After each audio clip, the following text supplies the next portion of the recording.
बच्चों हमारा चल रहा है अध्याय 6।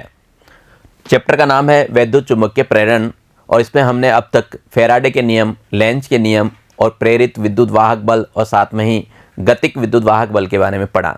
जस्ट इससे पहले वाले में ही हमने पढ़ा था गतिक विद्युत वाहक बल और वहाँ पे आपने देखा था कि जब हम क्या करते हैं किसी छड़ को एक समान चुंबकीय क्षेत्र में गति कराते हैं तो छड़ के सिरों पे क्या होता है, एक विद्युत वाहक बल उत्पन्न होता है। इसी को गतिक विद्युत वाहक बल कहते हैं।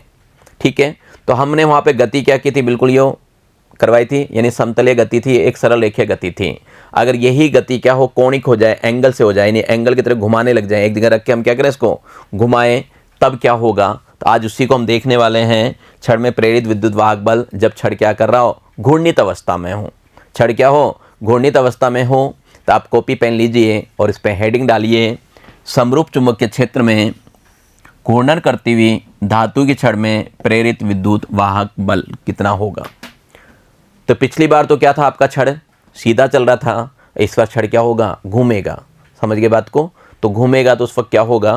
तो हमने क्या किया, सेम यहाँ पे एक चित्र देख लीजिए। यहाँ पे मेरे पास क्या है, एक समान चुंबकीय क्षेत्र है, उसके अंदर मैंने क्या कर रखा है, एक छड़ ले रखा है और उसको क्या कर रहे हैं हम, रोटेट करवा रहे हैं। इस छड़ को हम क्या कर रहे हैं, रोटेट करवा रहे हैं। कि मान लो अपने पास क्या है, ये छड़ है ना, ये घूमता है, घूमेगा तो क्या होगा, क्या बदलेगा बताइए। जब कोई छड़ घुमाते हैं तो देखिए क्या बदलता है, आप देख रहे होंगे एंगल बदलता है।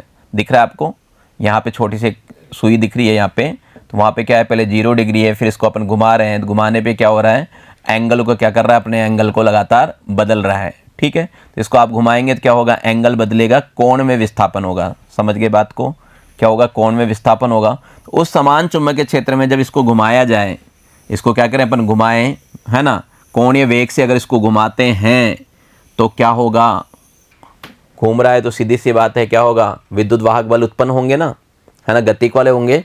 लेकिन यहाँ घूर्णन कर रहे हैं तो घूर्णन करने पे क्या प्राप्त होगा वो पता करना है। ठीक है, तो घूर्णन गति के बारे में आप जानते हैं, ओमेगा वगैरह के बारे में आप लोग क्या हैं, अच्छी तरह परिचित हैं, कक्षा 11 में पढ़ रखा है। बस उसी का हमें क्या करना है, प्रयोग लेना है। मैंने क्या किया, मान लिया एक समान चुंबकीय क्षेत्र बी में कोई एल लंबाई की चालक छड़ एक समान कोणीय वेग ओमेगा से घूर्णन गति कर रहा है। मेरा ये क्या है अपने पास, ये धातु की छड़ मान लीजिए, इसकी लंबाई कितनी मान लें, एल मान लें।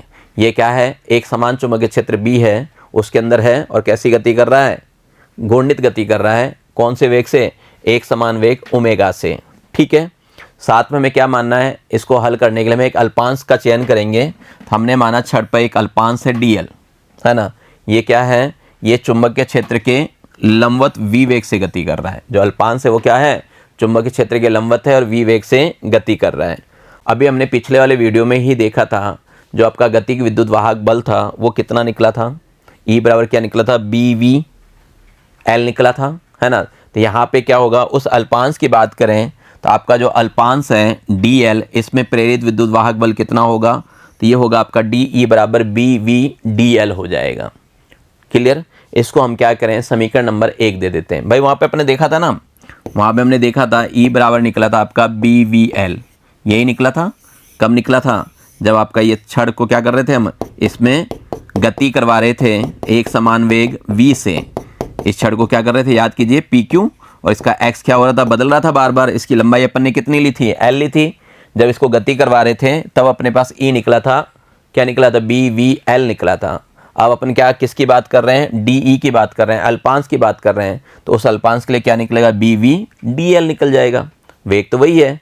तो इसको अपन ने समझने के लिए क्या किया, थोड़ी देर के लिए समीकरण नंबर कितना दे दिया, 1 दे दिया। हमने इससे कहा समीकरण नंबर 1। ठीक है, चलिए अब अपन क्या माने, ये मान लेते हैं कि जो मेरा अल्पांश है वो केंद्र से L दूरी पे है। ये केंद्र हो गया O, है ना, यहाँ से इसको घुमाएंगे, है ना। तो उस अल्पांश को क्या मान लिया मैंने, केंद्र से L दूरी पे मान लिया कि ये केंद्र से क्या है, L दूरी पर है। आपको ये तो पता ही होगा कोणीय वेग और सरल रेखीय वेग में संबंध क्या होता है, ये आप जानते हो। V बराबर होता है ओमेगा R, R की जगह यहाँ पे क्या है, L है, तो V बराबर हो गया अपने पास ओमेगा L। क्लियर, इसको भी हमने क्या किया, पहले समीकरण 1 ले लिया था, अब हमने क्या किया, समीकरण 2 दे दिया। ठीक है, अब आपको क्या करना है, समीकरण 2 को समीकरण 1 में रखना है। समीकरण 2 में हमने क्या प्राप्त किया, हमने v का मान प्राप्त किया। इस v का मान कहाँ रख दें, यहाँ रख दें। ठीक है। जब v का मान यहाँ रखोगे तो v जो आपको मिला है ओमेगा l, तो ये हो जाएगा डी ई बराबर b omega l D L हो जाएगा। ठीक है, तो ये रख दिया डी ई बराबर b omega l D L. Clear, समझिए बात को। अब आप एक अल्पांश की बात कर रहे हैं, अब पूरे छड़ की बात कर रहे हैं। पूरे छड़ की बात करने के लिए अल्पांश ये डी जो लगा हुआ है इसको हटाने के लिए क्या करना पड़ता है, हमें समाकलन करना होता है। तो इसका समाकलन कर लें, निश्चित समाकलन करेंगे और लिमिट कहाँ से लोगे, जो अल्पांश है आपका ये एल लंबाई पे लेते हो तो 0 से लेके कहाँ तक, एल तक आ जाएगा। तो ये अपन ने ले लिया डी ई का समाकलन का निशान लगा दिया 0 से लेके एल तक, B omega L D L. अब देखिए इसका समाकलन करें, अपने पास क्या है, इसका समाकलन करोगे तो इसको तो क्या लिखोगे आप, ई लिख दोगे। साथ में अपने को किसका समाकलन करना है, अपन को B omega L D L का करना है, B omega L D L. और लिमिट कहाँ से कहाँ तक दे रहे हो, 0 से एल तक। समाकलन में जो कांस्टेंट होते हैं उसको बाहर निकाल लिया जाता है, जो कांस्टेंट होता है वो क्या होता है, बाहर निकल जाता है। तो यहाँ आप बोल रहे समान चुंबकीय क्षेत्र यानी बी बाहर निकल जाएगा, समान कोणीय वेग यानी ओमेगा बाहर निकल जाएगा, लेकिन ये एल जो है वो क्या होगा, परिवर्तित होता रहेगा, ये बाहर नहीं निकलेगा। तो अपने को क्या करना है, इसका समाकलन करना है एल डी एल। ठीक है, अब अपने को इसका समाकलन करना है, एल डी एल देखना है एक बार मुझे कि एल डी एल का मान कितना होगा। समाकलन का सूत्र याद होगा आप लोगों को, समाकलन एक्स डी एक्स होता है, इसका समाकलन होता है एक्स की घात n plus 1 upon n plus 1 होता है। ठीक है, तो यहाँ पे जब मैं एल डी एल का समाकलन करूँगा, यहाँ पे एल डी एल का करना है तो क्या होगा बताइए, ये हो जाएगा एल घात 1 प्लस 1 बटे में 1 प्लस 1, ये होगा 1 प्लस 1 का मतलब हो गया एल स्क्वायर बटे में 2। भाई घात 1 और 1 क्या हो गया, 2 हो गया ना, ये हो गया एल स्क्वायर बटे में 2। बाद में क्या करना है आपको, लिमिट जो दी हुई है वो लिमिट भी लगानी है, हमें क्या करनी होती है, इस लिमिट को भी लगाना होता है। ये लिमिट लगा देंगे यहाँ पे, जो भी आपको लिमिट दी हुई है 0 से एल तक। इस तरह हल करेंगे तो हल कर लेते हैं, थोड़ा फेयरली हम इसको हल कर लेते हैं। यहाँ भी वही चीज़ लिखा हुआ है, मैंने क्या किया, बी ओमेगा को बाहर ले लिया, इसका समाकलन कर दिया। इसका समाकलन किया तो क्या हो गया, एल स्क्वायर बटे में 2, इसका समाकलन क्या हो गया, एल स्क्वायर बटे में 2। अब लगानी है upper limit minus lower limit. Upper limit लगाया तो एल स्क्वायर बटे 2 हो जाएगा, लोअर लिमिट क्या लगाएंगे 0, तो वो क्या हो गया 0। तो यहाँ पे अपने पास क्या आ रहा है, ई का जो मान आ रहा है वो आ रहा है बी, है ना, ओमेगा एल स्क्वायर बटे में 2 आ रहा है।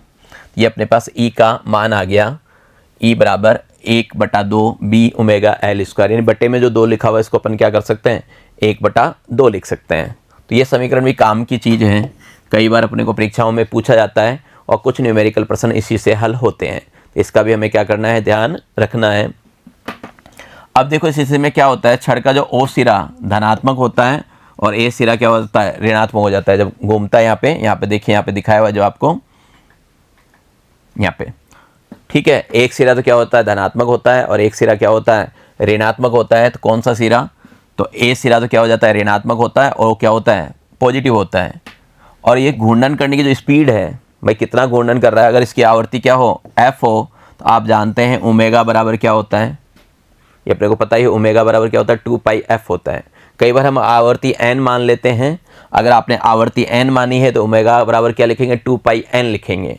आवर्ती f मानी है तो f लिख दिया हमने, फ्रीक्वेंसी के हिसाब से मैंने क्या किया, इसको f माना है, तो ओमेगा बराबर क्या हो गया, 2πf हो गया। तो मैं क्या करूँगा, वहाँ पे ओमेगा का मान रख दूंगा, कहाँ पे, यहाँ पे मैंने क्या किया, ओमेगा का मान रख दिया। तो यहाँ पे जब ओमेगा का मान रखेंगे तो देखिए क्या हो जाएगा, ये f हाफ बी और ये हो गया 2πfl स्क्वायर, 2 से 2 क्या हो गया, कैंसिल हो गया।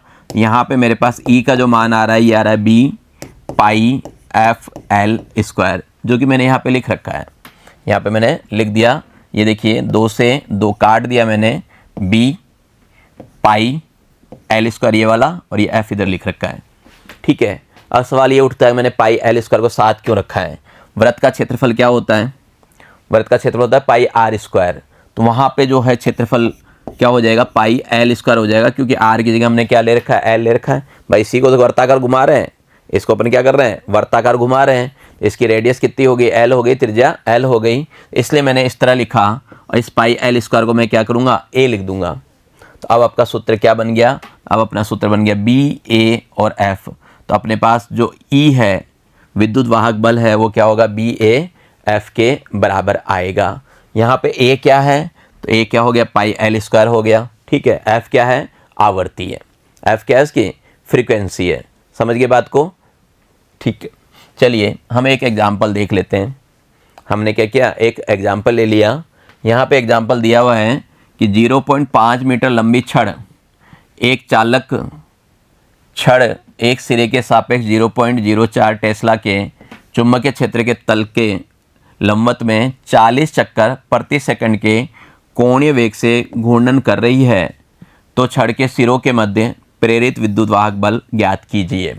देखिए क्या क्या दिया हुआ है। सबसे पहले आप प्रश्न में देखिए आपको क्या दिया गया है, उसके बाद देखेंगे क्या पूछा गया है, और जो पूछा गया है उसका सूत्र क्या होता है। ये तीन चीज़ें अगर पहचान लेते हो तो आपके आंकिक प्रश्न बड़े आसानी से हल हो जाते हैं। तो सबसे पहले हम लिख दें, हमें दिया हुआ है 0.5 मीटर लंबी छड़, यानी मुझे किसका मान दिया हुआ है, मुझे L का मान दिया हुआ है, L बराबर 0.5 मीटर। हालांकि मीटर में ही दिया हुआ है, इसको बदलने की आवश्यकता नहीं है। यदि सेंटीमीटर में होता तो इसको मैं क्या करता, मीटर में बदलता। फिर और क्या दिया हुआ है अपने को, देखिए यहाँ पे लिखा हुआ है चुंबकीय क्षेत्र, है ना, कितना, तो 0.04 टेस्ला चुंबकीय क्षेत्र दिया हुआ है, यानी ये भी क्या है, टेस्ला में लिखा हुआ है, और ये कौन से पद्धति में है, एमकेएस पद्धति में है। ठीक है, और क्या दिया हुआ है, इन्होंने दिया है 40 चक्कर प्रति सेकंड, 40 चक्कर प्रति सेकंड कोणीय वेग से, यानी क्या हो गया, फ्रीक्वेंसी दे दी, आवर्ती दे दी। कुछ लोग आवर्ती को एन से लिखते हैं, सबका अलग अलग लिखने का तरीका है। कुछ जगह पे क्या होता है, एन को भी आवर्ती लिखा जाता है, कहीं एफ लिखते हैं और कहीं थोड़ा सा टेढ़ा करके वी लिखते हैं, है ना। मतलब एक ही है, आवर्ती आपको याद होनी चाहिए। मैंने यहाँ आवर्ती को किससे रिप्रेजेंट किया है, एफ से रिप्रेजेंट किया है, तो एफ बराबर मेरा क्या हो गया, 40 हो गया। अब ये बात खत्म। अब देखिए क्या चाहते हैं, इन्होंने कहा प्रेरित विद्युत वाहक बल ज्ञात कीजिए। हमें क्या ज्ञात करना है, प्रेरित विद्युत वाहक बल, यानी हमें ई फाइंड आउट करना है यहाँ पे कि ई कितना होगा। ठीक है, अब अपने को क्या पता होना चाहिए, ई का सूत्र मालूम होना चाहिए। अभी अपन ने निकाला था घूर्णन करती हुई गति के, है ना, उसमें ई कितना आया था, बी ए एफ आया था। ए क्या था, बी तो क्या था, चुंबकीय क्षेत्र था, ए क्षेत्रफल था, और एफ क्या थी, फ्रीक्वेंसी थी। तो देखो बी तो मिल रहा है अपन को, एफ मिल रहा है, क्या नहीं मिल रहा अपने को, ए नहीं मिल रहा। तो हम क्या करेंगे, पहले ए निकालेंगे। ए होता है पाई एल स्क्वायर, ए क्या होता है, पाई एल स्क्वायर होता है। तो सीधी सी बात है, अगर ई निकालना चाहते हैं, आपने सबसे पहले बोला बी ए एफ, ए का मान रख दिया अपन ने बी, पाई एल स्क्वायर और एफ। अब सबके मान हैं आपके पास। बी का मान आपके पास 0.04 है, पाई का मान 3.14 होता है, एल का मान आपके पास कितना है, 0.5 है, 2 बार लिख दिया मैंने, और एफ का मान कितना है, 40 है। 2 बार क्यों लिखा, स्क्वायर था। इन सबको क्या करेंगे, हल कर लेंगे, गुणा कर लेंगे। गुणा करने के बाद आपके पास ये रिजल्ट आ जाएगा, जो आपका प्रेरित विद्युत वाहक बल है उसका मान आ जाएगा 1.256 वोल्ट।